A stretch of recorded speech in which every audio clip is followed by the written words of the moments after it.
Bonjour à toutes et à tous, j'espère que vous allez bien et que vous êtes en forme. Dans cette vidéo, je vais vous partager quelques étapes pour justement réussir à respecter les différents délais que vous pouvez avoir pour réaliser une tâche. Donc, lorsque vous avez un TDAH, vous avez du mal à vous rendre compte du temps qu'il vous reste pour réaliser une tâche. Plus cette tâche va vous paraître énorme à réaliser, et bien moins vous allez pouvoir justement visualiser concrètement le temps qu'il vous reste pour faire cette tâche et la charge de travail à effectuer pour l'accomplir. Dans cette vidéo, je vais vous partager mes meilleures astuces, du moins les étapes que je fais au quotidien lorsque j'ai une deadline, une date à respecter pour réaliser une tâche. Comment est-ce que je fais, moi? Comment est-ce que je procède pour réaliser cette tâche dans les temps, ne pas être en retard, rendre tout ça dans les temps, être carré et faire en sorte que je ne déborde pas au fur et à mesure sur les années qui suivent.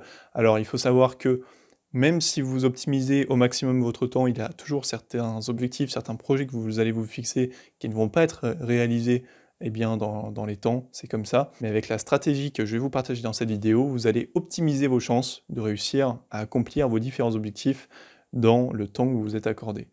Donc, premièrement, la première chose que vous devez faire pour respecter vos délais quand vous avez un TDAH, c'est de prendre l'objectif global que vous avez, de le poser sur un tableau blanc, donc vous le notez sur votre tableau blanc, et vous allez ensuite décomposer cet objectif en tâches, en différentes tâches que vous avez à réaliser pour accomplir, pour atteindre ce gros objectif.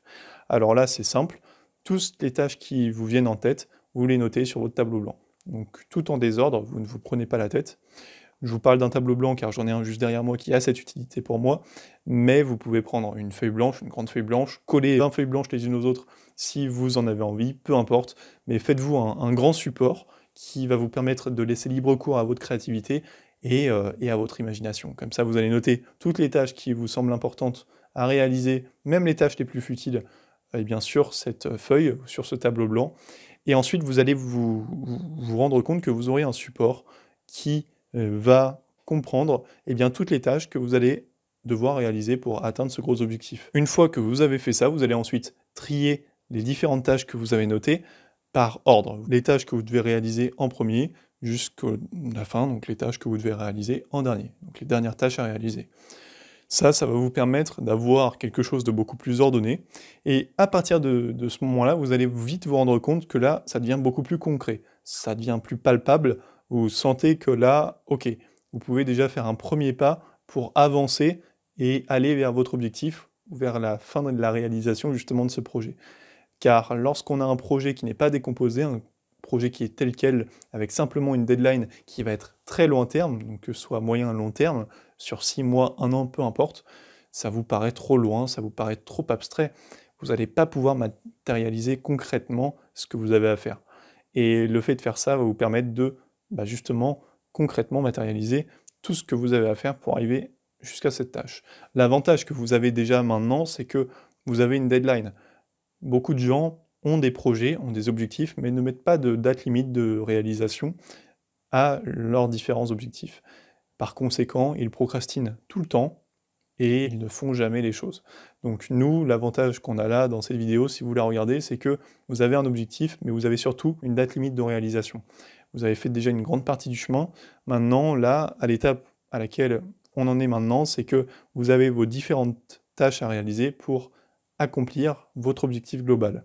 À ces différentes tâches, maintenant, vous allez y ajouter, à chacune d'entre elles, une date limite de réalisation. Ça va vous permettre, donc en mettant des échéances, de bien vous rendre compte que là, ok, j'ai telle tâche à faire, il faut que je mette telle date limite de réalisation pour telle tâche, et bien là, vous savez concrètement ce que vous avez à faire. Il reste une dernière chose à faire pour optimiser au mieux justement l'organisation de ce projet pour respecter vos délais, c'est de noter dans votre cahier, dans votre bullet journal. Moi, j'en ai un juste ici que j'utilise tout le temps, je m'en passe absolument pas. Et dans ce carnet, je note tous les jours toutes les tâches que j'ai à réaliser pour le jour même, justement. Donc généralement, je le note la veille pour le lendemain. Ça me permet de me réveiller le matin en ayant tout noté sur mon carnet, donc sur mon bullet journal. Je vous ai fait une vidéo sur le sujet, je vous invite à aller la voir si ce n'est pas déjà fait.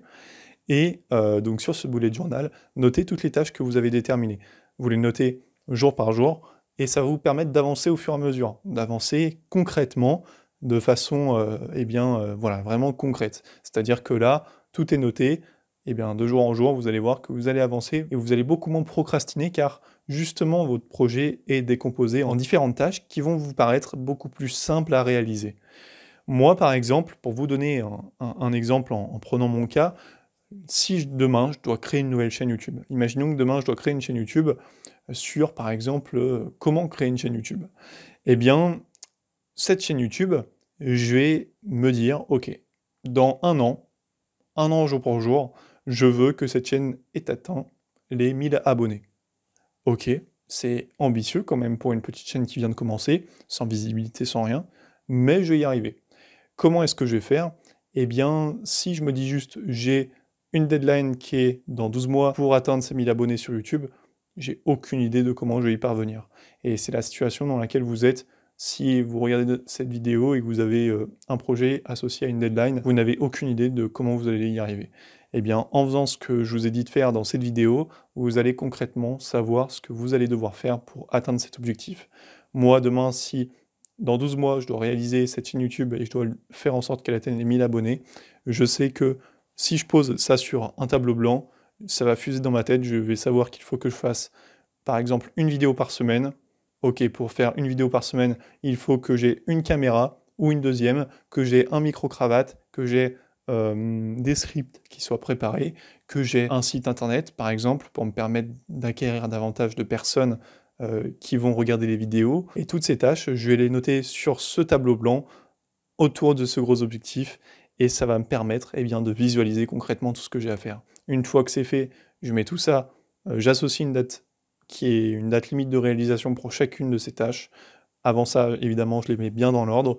Et puis, une fois que tout ça c'est fait, je note tout dans mon carnet et c'est parti. Je rush jusque la fin de l'année prochaine pour justement atteindre les 1000 abonnés sur cette chaîne. Voilà, j'espère que cette vidéo a pu vous aider à vous rendre compte de ce qu'il faut que vous fassiez pour être dans les temps, pour respecter vos délais lorsque vous avez un TDAH. Lorsqu'on a un TDAH, on a du mal à visualiser le temps qu'il nous reste pour faire quelque chose, et le fait d'appliquer ce que je vous ai dit dans cette vidéo va vous permettre de réaliser ce qu'il vous reste à faire pour atteindre cet objectif. Voilà, si vous souhaitez davantage passer à l'action et que vous en avez marre de toujours repousser à plus tard, je vous ai également mis en lien une autre vidéo qui va vous permettre d'apprendre en 3 étapes à moins procrastiner au quotidien en ayant ce trouble. Donc je vous invite à aller visionner cette vidéo, elle complétera très bien celle-ci et elle vous permettra d'avancer davantage en ayant un TDAH.